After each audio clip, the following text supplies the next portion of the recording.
Hey, Tristan here. Really excited to show you RepairDesk's new inventory module.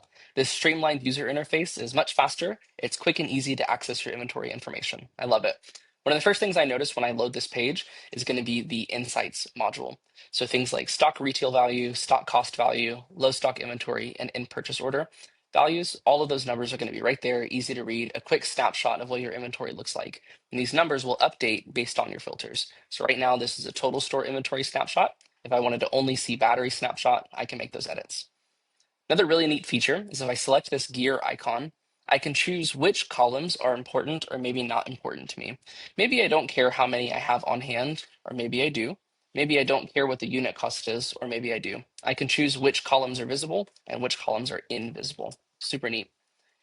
Quick actions has actually gotten a lot easier as well. Being able to select multiple items at a time, select bulk actions, and quickly and easily see which bulk actions are available. This user interface is very streamlined. I love it. If I only wanted to make edits just to a single item, I can click on these three dots on the right, and it opens up an action menu. Right there, quick and snappy, I've got access to 5 actions of being able to edit that single inventory item without having to go into the inventory edit screen. Another really neat feature is going to be filters, being able to save filters specifically. Let's say out of all of my inventory items, in this moment, I only want to see devices that are in the mobile parts category and the inventory name has the word battery in it. I click search and I can see all of the items that are in the mobile parts category and have the name battery. What I can do here is click this button that says save filter. I'm going to call this filter batteries and I'm going to give it a nice little lightning bolt icon and click save. Now, right here at the top, if I click this down arrow, when the screen loads, I can click the batteries filter that I've used in the past. And right there, that batteries filter that I'm used to seeing, it's right then and there, and I don't have to manually key in those filters. This streamlined user interface is super easy to edit inventory items directly from the table. If I wanted to change the name of an inventory item, right here, I can edit it. And then as soon as I exit out of it, it'll save. Same thing with condition, on-hand values, stock warnings, reorder levels. I can edit all of those things right here from the table in a very intuitive and quick way.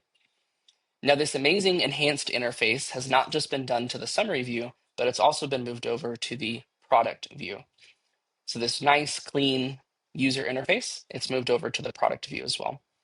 Another neat feature that we've added is being able to add flagged notes in an intuitive way.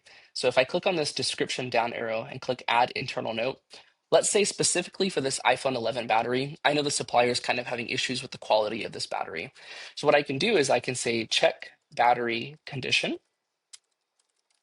and I can save and flag that note. You see right here, that note is now highlighted in red. So anytime that a user loads this inventory item, they're going to immediately be prompted with a pop-up window that shows the internal notes, and you can see the flag notification telling them to check the battery condition. Really neat feature. Being able to move around inventory modules is another really neat thing you can do with this new enhanced interface. If I want to see stock values at the very top, I can move it around. If I think that variants should go at the very bottom, I can move that module around. Really neat. Another really neat feature of this new and improved inventory module is how we view an item's history. What we're used to seeing is all of the history notes being put in a single thread. What we can do now is we have inventory history categories. So things like create, update, delete, stock. If I only ever want to see whether or not a stock was changed for an inventory item, I can click the stock category and I only see history notes that have to do with the item's stock. The same thing goes for create. If I only ever want to see things that were created in this inventory item, I can click the create note. Really neat feature. And that is the new and improved RepairDesk inventory module.